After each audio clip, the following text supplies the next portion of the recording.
무성서원 부원장 맡고 있는 이흥재입니다.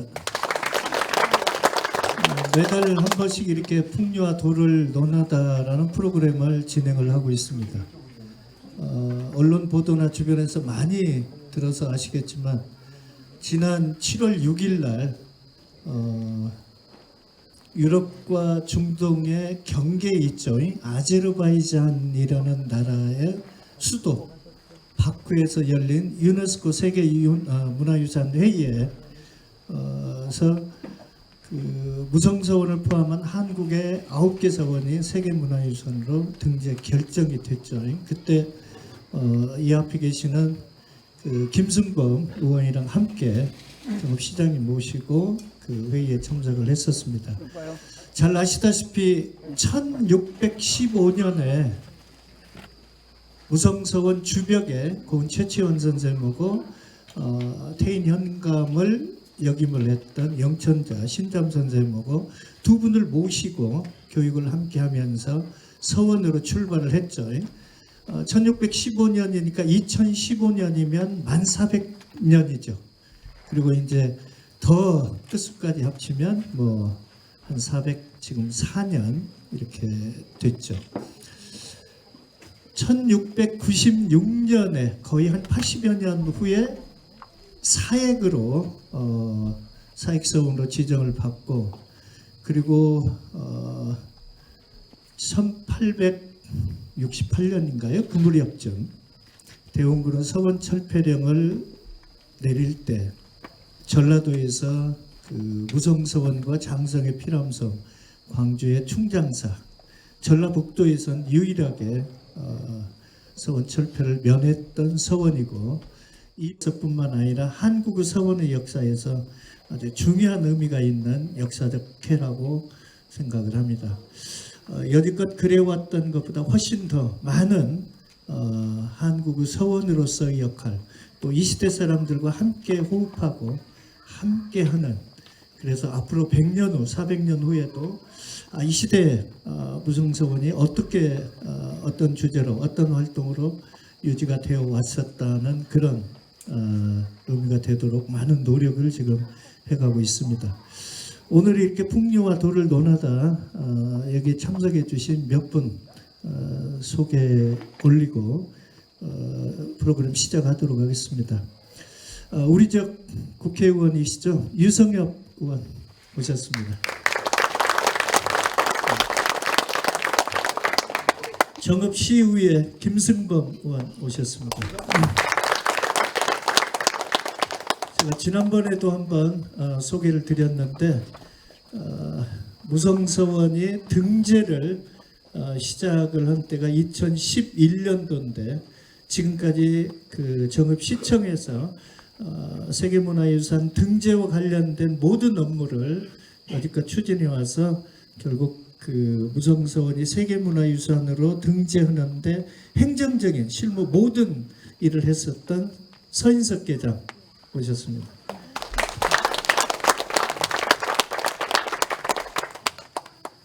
전라북도 농협본부장을 역임한 강종수 본부장 오셨습니다. 전라북도 그 교육청 사무관을 역임한 민득기 사무관 오셨습니다. 무주교육장 역임한 최정섭 교육장 오셨습니다. 그리고 건양대 호텔 경영학과 김정수 교수님 오셨습니다. 그리고 전주에서 두류패라고는 산꾼들 모임이 있는데 조현 선생님이랑 함께 다 일어나시죠. 네.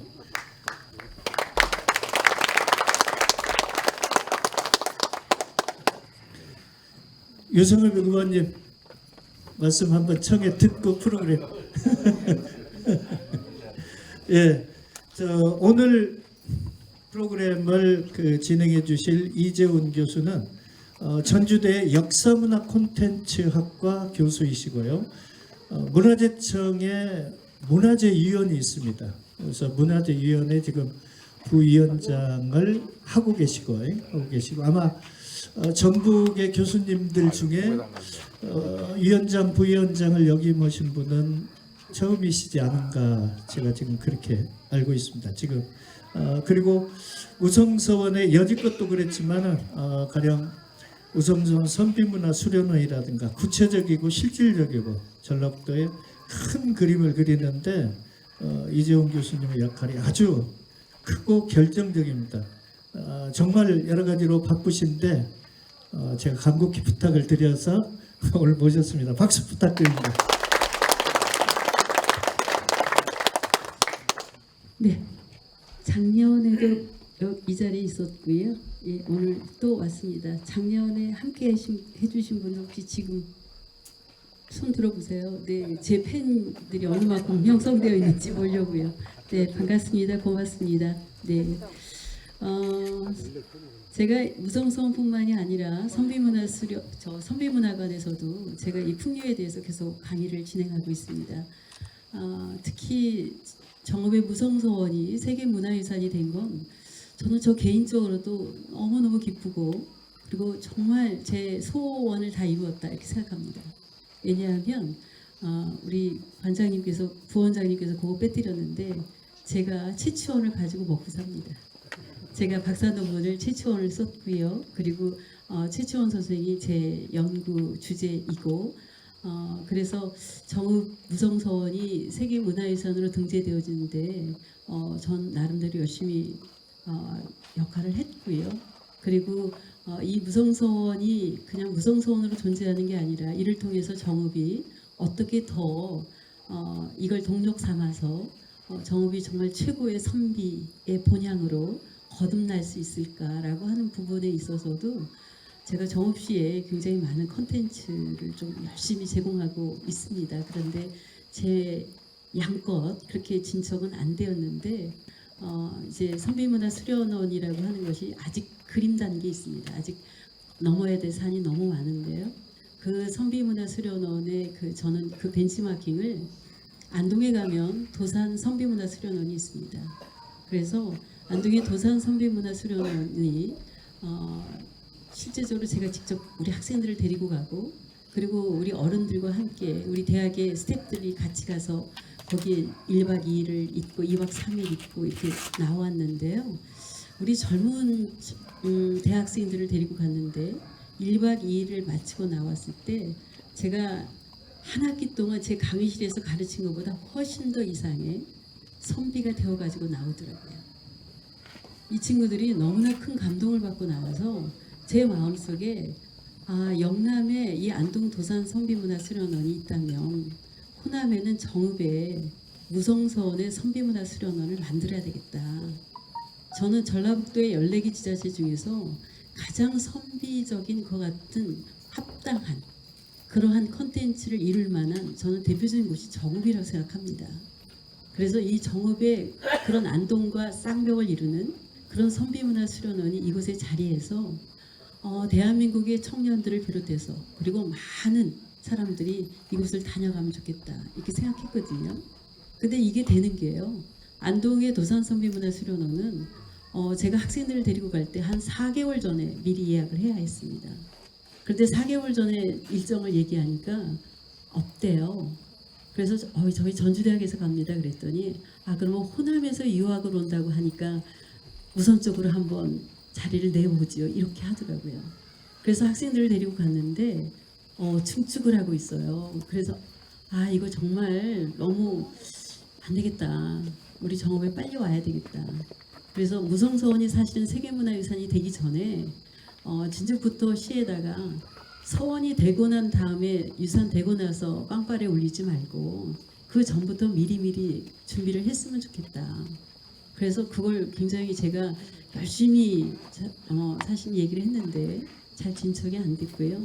지금 현재 이제 새로운 그림으로 아마 가는데 우리 여기 계신 우리 정읍의 선비를 정말 선비 정신을 지향하는 우리 정읍의 시민들 그리고 여기 마침 우리 의원님도 오셨네요. 예, 힘을 보태주시면 제가 꿈꾸는 그러한 안동의 도산선비문화수련원과 버금가는 그런 최고의 수련원 그래서 대한민국을 다시 일으킬 수 있는 그런 정신적인 본향이 이곳에 이루어지지 않을까 이런 생각을 해봅니다. 네.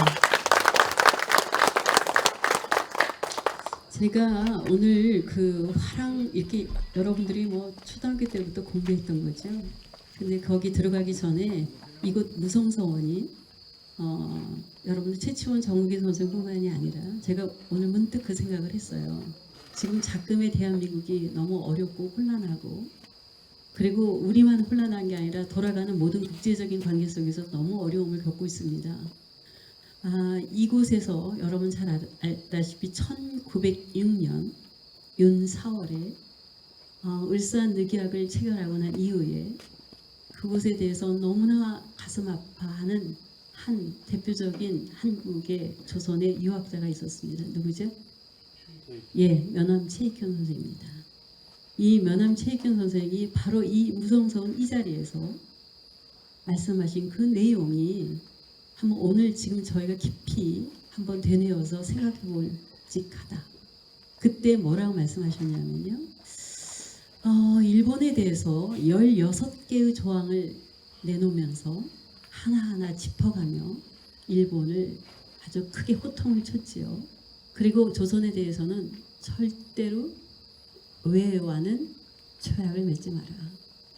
혹시 과거에 청나라와 맺은 걸 가지고 일본하고도 그러면 되지 않을까 생각할지 모르겠지만 청나라는 오랑캐이지만 일본은 금수이다.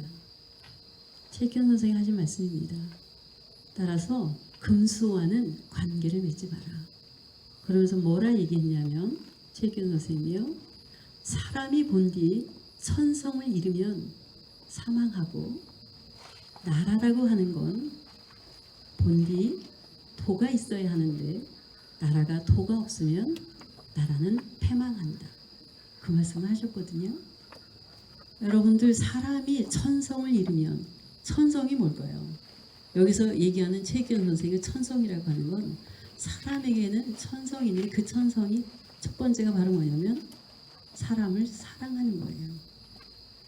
사람이 되어서 사람을 사랑하지 않으면 그건 천성을 잃은 거고 또 하나는 바로 뭐냐면 사람이 이 땅에 태어나서 이 땅에서 모든 먹을 것을 득하고 이 땅의 보호를 받으면서 국가에 충성하지 않는 건 천성을 어기는 거다 그랬습니다. 그래서 천성이라고 하는 건 사람에 대한 사랑이고 또 하나는 바로 뭐냐면 국가에 대한 충성입니다. 지금 우리가 현대적 용어로 충성이라고 하는 게 어색할지 모르겠어요. 그러면 나라에 대한 사랑이라고 얘기를 해보죠. 그런데 여러분들 요즘에 너무나 이상한 현상들이 너무 많이 있어요. 제가 전번에도 공무원들 교육하는 곳에 가서 제가 너무너무 좀 얘기를 했는데 그 모든 게 1차적으로는 역사를 가르치는 역사학자인 나의 책임이다 이렇게 말씀을 드렸어요. 왜냐하면 대한민국의 최고의 중앙부처의 공무원 그것도 국장이면 굉장히 높은 거죠. 그런데 그것도 중앙부처 중에서 여느 부처가 아니라 대한민국 문화를 관장하는 문체부의 국장이에요. 한국인이라고 하는 게 부끄럽다네요. 한국인이라고 하는 게 부끄럽다? 여러분들 한국인이라고 하는 게 부끄럽습니까? 아니요. 나는 한국인이라는 게 부끄럽다 이렇게 얘기를 했어요. 그런데 그 앞에 뭐라고 했냐면 지금 우리가 해야 할 가장 최대의 애국은 친일이다. 지금 우리가 해야 할 가장 큰 애국은 친일이다. 나는 한국인으로서 부끄럽다. 그러면서 덧붙여서 뭐라고 얘기하냐면 과거 조선이 일본 제국지의 식민지로 강탈을 당했다라고 얘기하는데 내가 볼 때는 그렇지 않다. 그러면 조선은 일본으로부터 참정권을 부여받지 않은 그저 2등 국민에 불과했던 것뿐이다. 그런데 나는 그게 이해가 간다. 이해가 간다는 건 무슨 얘기예요? 조선이 그런 2등 국민이어도 그럴만하다. 지금 그 얘기죠. 그러면서 덧붙여서 사실은 그 다음 얘기까지는 하고 싶지가 않은데요. 자기는 이 한국에서 사는 삶이 구더기 속에 사는 것 같다. 여러분들, 대한민국의 최고의 그 공무원이라고 하는 사람이 이러한 얘기를 전혀 그 부분에 대해서 페이스북에 아무렇지도 않게 올릴 수 있는 그런 환경이 대한민국이라고 하니까 저는 1차적으로는 대한민국이 참 좋은 나라다. 아무 얘기나 다 해도 되는 세상이 되었구나. 그런데 또 하나는 바로 뭐냐면 대한민국의 많은 사람들이 천성을 잃고 있구나. 우리 최익현 선생님이 걱정했던 천성을 잃고 있구나. 이게 얼마나 심각한 경고인가. 왜 우리 대한민국이 부끄럽지? 한국인이 부끄럽지? 역사를 너무 잘못 배운 것 같다라고 하는 생각이 들었던 거예요. 그래서 우리 역사학자들이 역사에 대해서 너무 잘못 가르쳤구나. 그리고 너무 잘못 이해시켰구나. 여러분들, 우리 한국 역사가 그렇게 헛헛한 역사가 아닙니다. 그냥 한 가지만 예를 들을까요?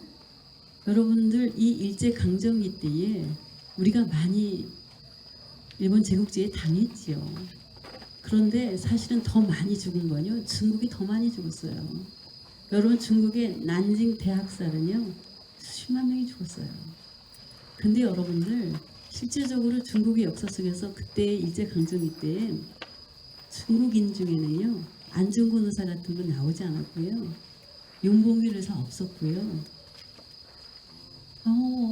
실질적으로 이 중국에서 그러한 일본의 그런 소위 수뇌부들을 처리하겠다고 그들을 어떻게든지, 왜 그런 줄 아십니까? 그것은 그냥 단순한 보복이라고 생각하시면 안 돼요. 안중근 의사도 그렇고 윤봉길 의사, 이용창 다 그분들이 그냥 보복, 복수 아니고요. 지금 그들이 조선의 독립을 방해한다, 그게 아니에요. 그들이 동양의 평화를 방해한다. 동양의 평화를 저해한다. 그래서 그들의 목적은 단순한 조선의 독립이 아니에요. 조선의 독립 플러스 동양의 평화예요. 그것을 가지고 앞에 나서서 자기 목숨을 그냥 그렇게 초계와 같이, 그러한 분들이 중국에서는 보이지 않거든요. 혹자들은 우리가 그냥 저절로 광복을 얻었다고 생각하는데 천만의 말씀입니다. 광복은요, 마지막에 그들끼리 강대국들은 논리에 의해서 갑자기 어느 날 갑자기 우리는 가만히 있는데 광복 맞이한 거 아닙니다. 우리가 거기에 대한 얼마나 엄청난 광복군, 여러분들 요즘에 많이 영화도 보고 책도 보시잖아요. 얼마나 준비 성숙이 이루어졌는지 모르고요. 거기에 얹어놓은 거지. 우리가 그냥 독립에 대해서 포기하고 우리는 그냥 이대로 살겠다고 우리 스스로가 이걸 운명이라고 자포자기하고 일제 강점기에서 그냥 우리가 무릎 꿇고 있었고 그런 상태 아니었습니다. 따라서 광복은 우리의 힘으로 이어진 거고요. 그리고 더더군다나 우리가 어느 만큼 정리되기도 전에 한국전쟁 만났죠. 한국전쟁을 만나고 난 다음에 여러분들 한국전쟁 끝난 6.25입니다. 소위 53년도. 그때에 소위 한국전쟁에서 우리의 구세주처럼 우리를 도왔다고 우리가 모두가 칭송하고 있는 메가더 장군이 뭐라고 얘기했습니까? 이 한국이라고 하는 나라가 지금 이 상태로 다시 돌아오는데 100년이 걸릴 거다. 100년 얘기했고요. 그때 당시에 영국의 BBC 방송에서 우리 모두가 잘 아는 한국이란 나라에서 민주주의를 기대하는 건 쓰레기통에서 장미가 피어나는 것을 기다리는 것보다 더 어렵다라고 얘기했습니다. 그게 53년도예요. 여러분들, 그런데 우리가 53년도에 우리 국민 1인당 이 소득이 진짜 50불이 채 안 됐죠. 그리고 60년도에 실제적으로 우리가 한 67불? 그때 당시에 아프리카 가나가 100불, 필리핀이 200불, 우리는 67불 정도, 그 수준이었단 말이에요. 그런데 지금 53년 전체 끝나고 지금 50년, 60년, 100년이 지나도 이 상태를 얘기했는데 우리는 불과 60년 만에 대한민국이라고 하는 나라가 지금 적어도 세계 경제대국의 10위권에서 우리가 지금 현재 전 세계에서 그 위치를 차지하고 있는데 이 것들이 누구 한 사람이 잘해서입니까? 저는 이게 대한민국 국민들의 저력이라고 생각하거든요. 우리 대한민국 국민들의 저력에 의해서 오늘의 대한민국이 이 정도의 위치에 올라섰다. 뭐가 부끄럽습니까? 역사라고 하는 건요, 원래 굴곡이 있는 거죠. 우리가 살면서 언제나 햇볕만 쨍쨍 내리쬐는 거 아니잖아요. 내 삶에 있어서도 내 삶이 언제나 늘 그렇게 화창하지 않잖아요. 저도 실수도 하고 제 개인적으로 어때요? 때로는 굉장히 스스로 아주 비통해할 때도 있고 쓰러질 때도 있고 중요한 건 바로 뭐냐면 역사라고 하는 건 과정이에요. 그냥 지금 지나오는 과정이거든요. 내 삶도 마찬가지고. 따라서 저는 오늘의 이 현실 속에서 우리 대한민국 국민이 제가 볼 때는 되게 그런 것 같아요. 사실 우리 모든 국민들은 정말 너무 지금 최익경 선생님 의견대로 천성을 절대로 잃지 않고 있어요. 우리 국민들은. 그런데 오히려 저 위에 계시는 분들이 천성을 잃는 것 같아요. 그래서 굉장히 답답합니다. 또 하나 국가입니다. 국가에 있어서는 바로 뭐냐, 도를 잃으면 패망한다. 그때 면함 선생이 얘기했는데 여기서 도라 함은 신의입니다. 그러니까 윤리적 가치 중에서 가장 최상의 가치가 신의예요. 그러니까 신뢰와 그다음에 의리입니다. 그래서 국가 간의 관계에서 가장 중요한 건 신뢰와 의리입니다. 이 신뢰와 의리를 저버린 그런 국가는 반드시 패망한다라고 했습니다. 그런데 지금 헌시작거리듯이 막 신뢰가 어디가 있고 의리가 어디가 있습니까? 제가 이번 여름에요, 일부러 이제 독일 그 북부 쪽인 동독 쪽 그쪽을 좀 한 바퀴 열흘간 돌고 왔거든요. 그런데 제가 가서 베를린에서 딱 봤는데 거기에 전시관이 세워져 있는데 전시관에 그 타이틀을 뭐로 붙여놨냐면 독일에서요, 자기네 독일이 곧 세계 테러의 근원지이다. 세계 테러의 근원이 여기서 시작됐다. 여러분들 이 독일은요, 잘 아시죠? 자기들이 과거 역사 속에서 얼마나 최악의, 얼마나 이 인류사에 얼마나 결정적인 죄악을 저질렀는지를 그냥 그들 스스로가 다 드러내놓고 그것을 철저하게 이 2세들에게 3세들에게 교육하고 있잖아. 우리가 과거 역사 속에서 너무나 큰 죄를 졌다. 인류사에서. 그리고 이러한 현장 어떻게 했는지를 막 적나라하게 보여주는 그런 참혹한 현장들을 다 보여주고 있는 거죠. 여러분 생각해 보십시오. 이러한 나라가 잘 되겠습니까? 아니면 철저하게 과거사를 왜곡하고 이 과거 역사 속에서 그들이 저지른 그 모든 것들을 미워하고 그런 것들을 철저히 감추어서 제2세에게 교육하지 않고 그리고 피해를 준 나라들에 대해서 더 강력하게 제재와 압박을 가하는 소위 면함스는 얘기한 대로 도를 잃은 나라. 뭐라고 얘기했어요? 반드시 패망할 것이다 그랬거든요. 그게 역사가 가르치는 교훈입니다. 그래서 저희는 이러한 역사가 주는 그런 대원칙을 저희들이 믿고 흥분하지도 말고 좌절하지도 말고 우리 안에서 이것을 가지고 서로 분열 대립하지 말고 이럴 때일수록 나라가 어지럽고 그리고 나라가 여러 가지로 불안해할수록 사실은 가장 1번 답은요. 역사에서 1번 답은 단합이에요. 하나가 되는 거예요. 분열되어지면 안 되거든요. 그래서 우리가 살 수 있는 유일한 길은 바로 그 길입니다. 그런데 이러한 일에 좌표를 보여준 게 바로 신라의 화랑입니다. 신라의 삼국통일 그리고 지금 얘기하는 우리가 풍류를 얘기하는 이 풍류도라고 하는 게 바로 화랑도예요.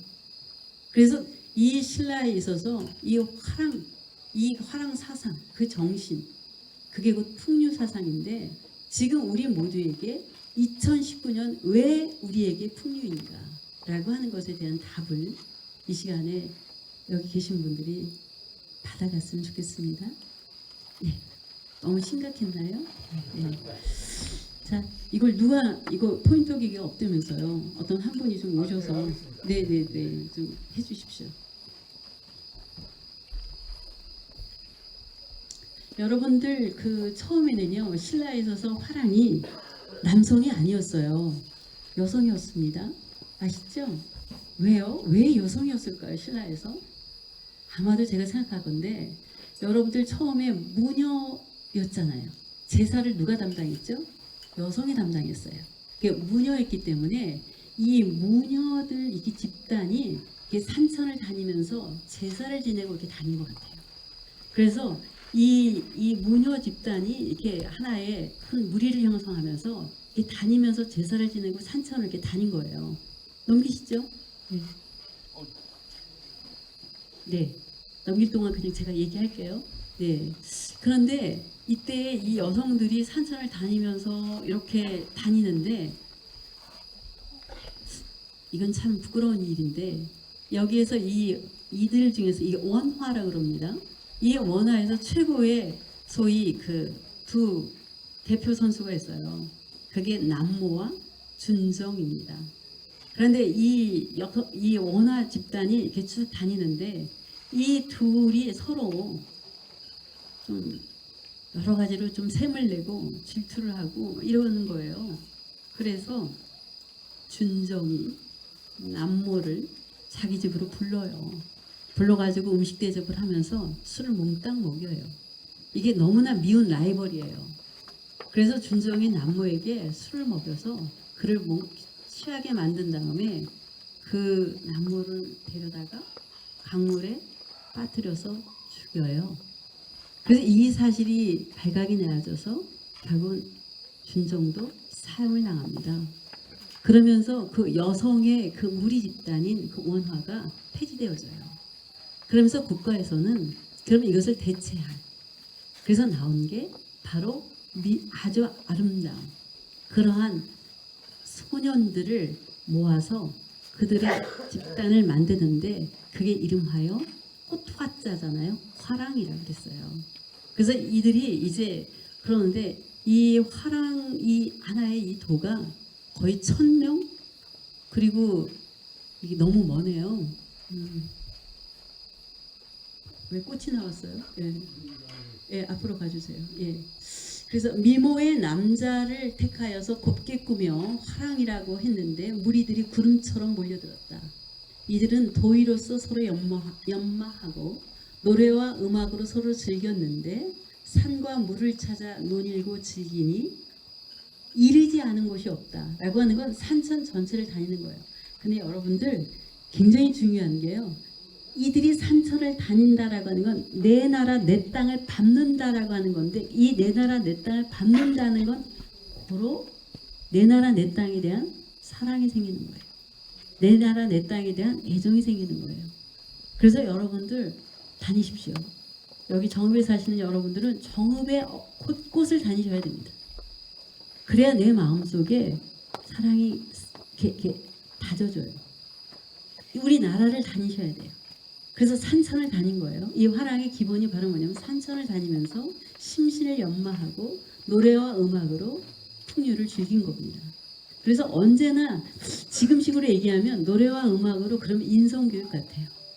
그 다음에 그러한 심신을 연마하는 건 춤과 효와 이해를 습득하는 것이고 그러면서 이제 자 다음이요.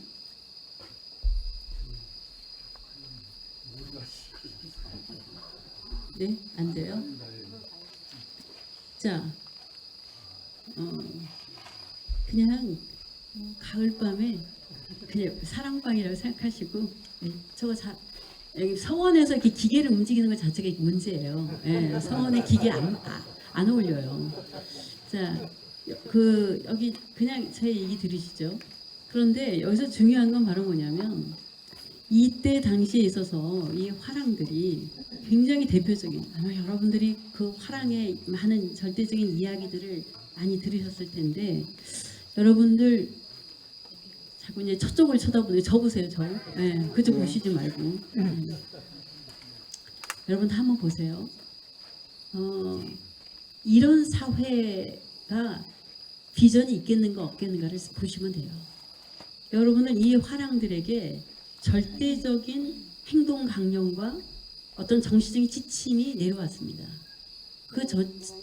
짐이 바로 여러분 잘 아시는 세속옥이에요.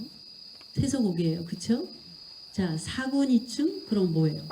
임금을 섬기되 충으로서 하고, 그 다음에 사친이형 어버이를 섬기되 효로서 하고. 처음 듣는 거 아니죠? 예. 그럼 그래 맞아 이런 얼굴 하셔야죠. 예. 교우이신 바로 뭐예요? 벗을 사기되 신으로서 하고, 신으로서. 그렇죠? 예. 그 다음에 여러분들 살생유택이라고 하는 게 바로 뭐예요? 산 것을 죽일 때는 택함이 있어야 돼요. 아무렇게나 죽이지 말고. 근데 그리고 이제 마지막으로 하나가, 이때가 이제 전쟁이 성하니까 바로 뭐예요? 임전 무퇴죠. 전쟁에 임해서는 퇴함이 없어야 된다. 그러면 이와 같은 것을 지키는데 어느 만큼이었는가라고 하는 걸 지금 제가 말씀드리는 거예요. 어느 만큼이었는가. 그러니까 그때 당시에 있어서 도라고 하는 거, 도라고 하는 게 곧바로 저는 지금 신의를 말씀드리는 겁니다. 그 말을 다시 바꿔서 얘기하면, 오늘날에 우리가 다시 일으켜 세워야 할 가장 최고의 도덕적 가치가, 저는 사람과 사람도 나라와 나라 간에도 뭐가 중요하다? 신의를 말씀드리는 겁니다. 이때 당시에 여러분들 검군이라고 하는 자가 있었어요. 화랑 중에. 그런데 여러분들 신라 진평왕 때 너무너무 어려워요. 그래서 그냥 죽어나가요. 모든 사람들이 죽어나가요. 나만 하는 게 하나도 없어요. 그런 상황인데 이 검군이가 옆에 자기하고 같은 낭도들이 나라의 곳간을 지키잖아요. 나라의 곳간을 지키는데 곳간 속에선 쌀이 있어요. 근데 우리 모두가 죽게 생겼어요. 내 부모도 죽어요. 이런 상황에서 이 곳간 속에는 쌀이 있어요. 이렇게 되니까 이제 더 이상 살 수가 없고 눈을 뜰 수가 없는 상황이 되니까, 이때에 그 곳간을 지키는 이 사인들이, 그러니까 그게 검군이 친구들입니다. 이 친구들이 곳간에 문을 엽니다.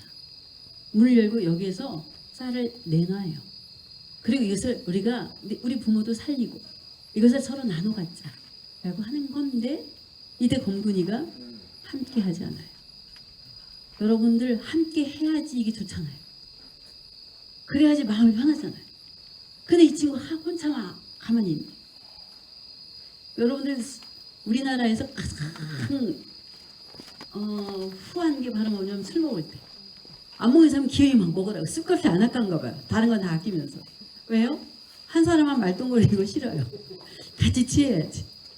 근데 이 한 사람만 말똥거려요. 이 검군이 받지 않았어요. 나는 그리할 수 없다. 그런데 이 나머지들이, 문제는 바로 뭐냐면 매우 불편해요. 왜? 얘가 틀림없이 이 사실을 얘기할 거니까. 그래서 이들이 어떻게 해요? 이 검군을 부르잖아요.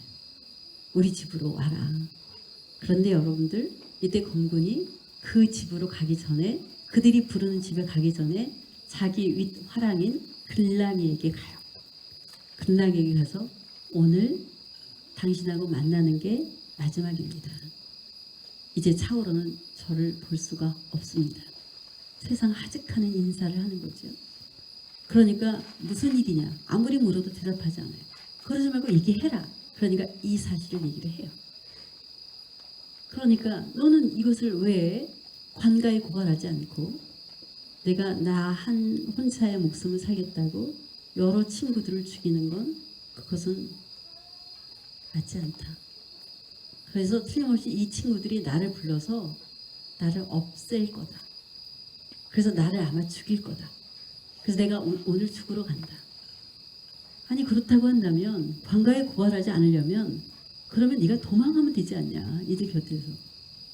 그러자 검군이 하는 말이, 내가 옳고 그들이 잘못됐는데 왜 옳은 자가 도망을 가야 되느냐. 그것 또한 적절치 않다. 그러면서 이 검군이 그 친구들, 그 사인들이 있는 집으로 가서 그들이 음식을 줘요. 그 안에 독약이 있다는 걸 알고 그 음식을 먹습니다. 이것은 바로 뭐냐면,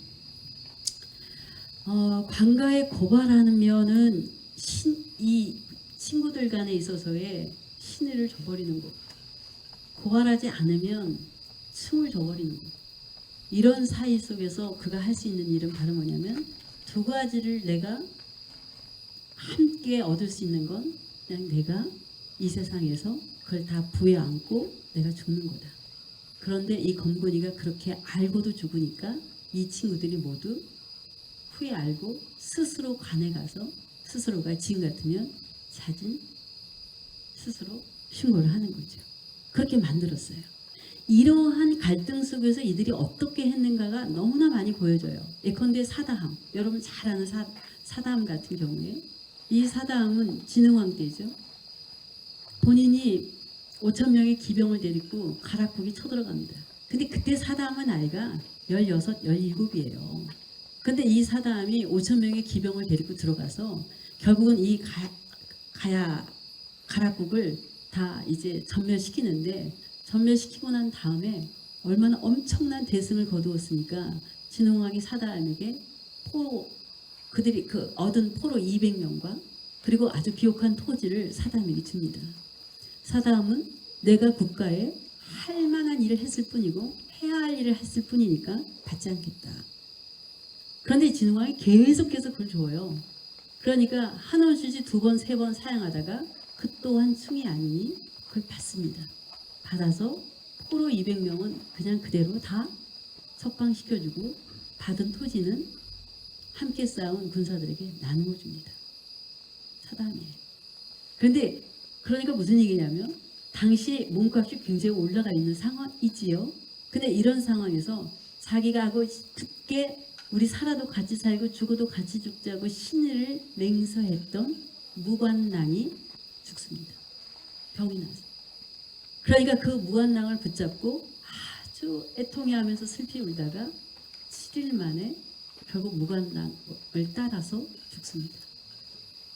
요컨대 당시에 있어서 친구 간의 신이라고 하는 것은 단순한 친구가 아니라 친구는 곧 나의 삶을 깨우쳐주는 스승이요 그리고 친구예요. 그래서 그때 당시에 그들한테 있어서 신이라고 하는 것은 자기 목숨까지 바칠 수 있는 신의였다라고 하는 거죠. 여러분들 화랑에 대한 얘기는 아주 어마어마하게 많습니다.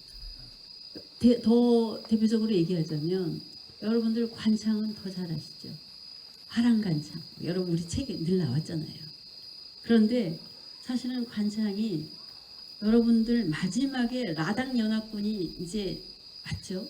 그래서 이 거의 5만의 군대를 가지고 백제를 치러 옵니다.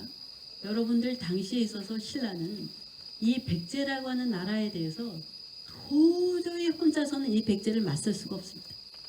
그래서 이제 신라로서는 고구려로 가서 영계소문한테 얘기했다가 그 다음에 또 일본으로 가서 또 얘기했다가 다 신통치 않으니까 당에 간 거거든요. 그래서 당을 끌어들여서 결국 신라 백제를 친 건데, 이때 백제를 치러 왔는데 여러분 잘 알다시피 이들을 맞서서 싸운 누구요? 개백. 자, 여러분들 개백의 스토리는 여러분 잘 알죠?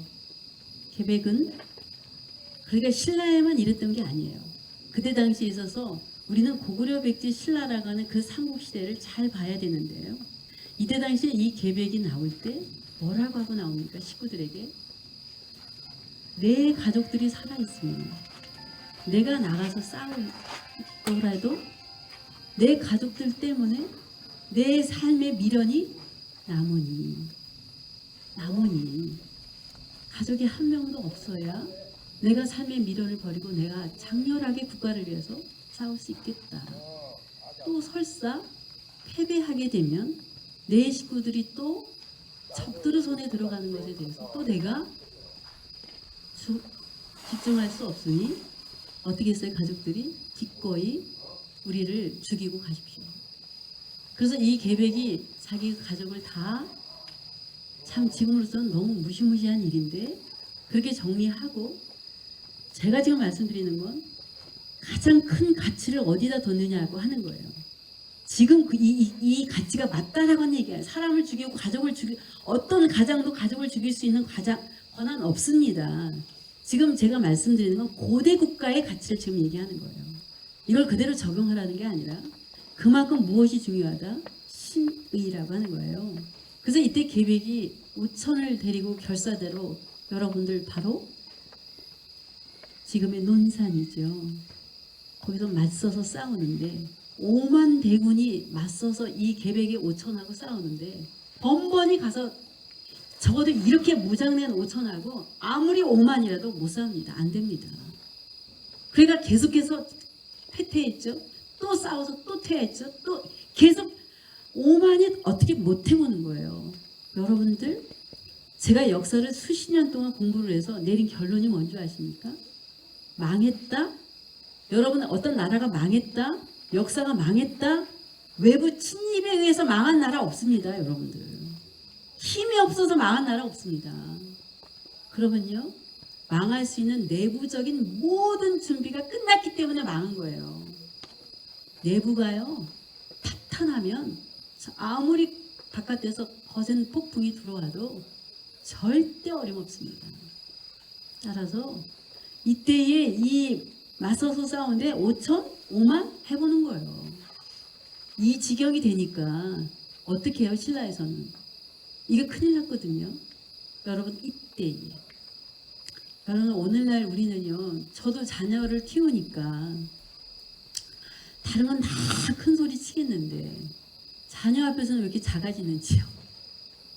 나의 공정성, 나의 객관성, 나의 청렴성, 나의 무엇들이 자녀 문제에 있어서는 거기까지 그 부분을 지키는 건 정말 참 어려운 것 같아요. 그렇죠? 그러니까 뭐 그냥 청문회 나오고 뭐 나오면 그 자녀 문제에서 그냥 계속 넘어지잖아요. 이게. 그런데 여러분의 이때에 바로 누구는요? 관상의 아버지. 관상의 아버지가 김풍일이에요. 그때 좌장군으로 있었거든요. 그런데 여러분의 예나 지금이나 자녀를 사랑하는 아버지의 마음이 다를까요? 그런데 그때 당시에 있어서 그걸 더 우월한 가치로 그것을 했기에 그 어린 관상에게 네가 나가야 할 때이다. 뭔가 변곡점이 필요했어요. 신라의 사기에 어떤 새로운 전기가 필요했어요. 근데 네가 나가야 할 때다. 여러분, 이때 어떻게 했어요? 관창이 적진 속으로 돌격해서 들어가죠. 계백에게 사로잡힌 바 되었습니다. 사로잡힌 바 되어서 그 투구를 벗어서 보니까 솜털도 가시지 않은 소년이잖아요. 여러분들, 계백이 너희 신랑은 너까지도 싸워야 돼? 다시 말에 태워서 돌려보내잖아요. 자, 이때 돌아왔어요. 신라의 사기는 더 떨어졌죠. 더 떨어졌죠. 여기서 머물렀으면 신라는 더 이상 싸울 수가 없었어요. 그러자 그 아버지가 아들에게 너 다시 가라. 여러분들, 이때 보내는 아버지 마음이 어떻겠어요? 사실은 내 아들을 희생의 제물로 바친 거죠. 이때의 관상은 다시 돌격해서 들어갑니다. 그의 나이가 여러분들 16살이에요. 신라는 무슨 16살이면 대단히 성숙했을까요? 그런데 그때에 뛰어 들어가서 계백이 내가 한 번은 살려주지만 두 번은 그럴 수 없지. 그래서 목을 잘라서 말에다 매달아서 보내지요. 이게 신라 군들에게 저 어린 그가 저렇게 당했을진데 이게 하나의 변곡점이 되어서 신라 군들이 죽더라도 우리도 이렇게 죽자. 그리고 왁 일어나서 결국 이 항상벌 전투가 신라의 대승으로 매듭지어집니다. 지금 제가 말씀드리는 건 실제적으로 한 사회에서 한 사회의 도덕에 있어서 도의라고 하는 것이다. 이게 화랑들입니다. 그래서 화랑들의 교육은요, 도의가 첫째예요. 그래서 제가 말했잖아요. 여러분들, 제가 임전무태는 얘기하지 않은 것 같은데 지금 임전무태 하나만 말씀드릴게요. 여러분들, 김유신의 둘째 아들 아시죠? 원술. 이 김원술, 이 원술이 라당 연합군 그걸 끝나고 난 다음에 당나라가 슬금슬금 안 물러났잖아요. 그래서 신라하고 당과의 전쟁이 벌어졌잖아요. 라당 전쟁이 벌어지죠. 이때에 이 당나라하고 신라가 맞서 싸우는데 이때에 김유신의 둘째 아들인 김원술이 거기에 비장으로 갑니다. 비장으로 거기에 출전해가지고 싸우는데 너무나 엄청나 당나라 병력이. 그래가지고 이때에 상장군 대장군 할 것 없이 막 도망쳤는데 이때 막 원수리가 나가 싸우려고 하는데 옆에 있는 담능이가 이미 싸움이 끝났는데 뭐하러 지금식으로 얘기하면 뭐하러 개죽음을 당하려고 그래. 안 돼. 그리고 막 이 말고피를 잡고 못 나가게 하는 거죠. 이 원수리가. 그 내용이 있습니다. 다음 열어보시죠. 다음요?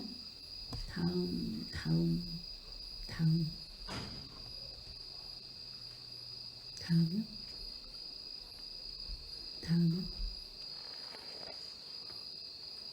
예, 여기 나왔습니다.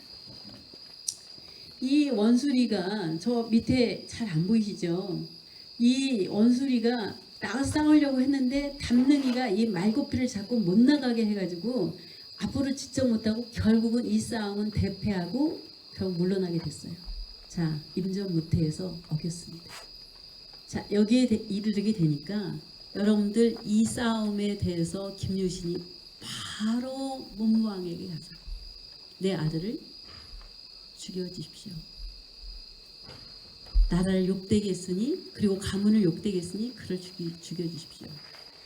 그런데 여러분들 이때에 왕이 아니 그 비장으로 간 그 대장도 아니고 상장군도 대장군도 다 있는데 어떻게 비장에게 그 모든 책임을 물을 수 있겠느냐. 그리고 김유신의 아들을 죽이겠습니까? 안 죽이죠. 그런데 원수리가 그 3년 뒤에 그래서 675년에 어마어마한 대승을 거두어서 이 당을 완전히 처리하는데 큰 공을 세웁니다. 그런데도 여러분들 이 원술은 김유신 집안에서 영원히 추방돼요. 못 돌아갔어요. 그래서 아버지가 돌아가시고 난 다음에 어머니에게 갔는데 어머니가 문을 열어주지 않았어요. 그래서 이 원술이 끝내 산천에서 홀로 살았습니다. 여러분 이게요. 밑에 집안이 아니라 최고위 집안이에요. 여러분 김유신이 누굽니까? 이 김유신 집안에서 15대부터 32대까지 풍월주가 그러니까 화랑의 가장 최우두머리가 17대가 계속적으로 이 김유신 집안에서 다 풍월주가 나왔어요. 가장 최고위에서부터 뭘 지키는 거예요? 그 모든 도의를 가장 그게 노블리스 오블리주예요. 그러니까 사회적인 그와 같은 높은 자리에 있는 사람일수록 뭐요? 책무가 더 크다 그 말이죠. 그래서 더 그것을 철저하게 지킨다는 거죠. 그게 이루어진 사회였다는 거죠. 그게 신라가. 그것을 가리켜서 우리는 그걸 도라고 하는 거예요. 그걸 도의라고 하는 거예요. 여러분들 제가 보니까 영국의 해리 왕자 같은 경우도 본인이 자진해서 10년 동안 가서 군 복무했더라고요. 아프간 전투에도 나가서 싸우더라고요. 그렇게 하는 사회이어야 해요. 이걸 도라고 해요. 이걸 도의라고 해요. 이걸 신의라고 해요.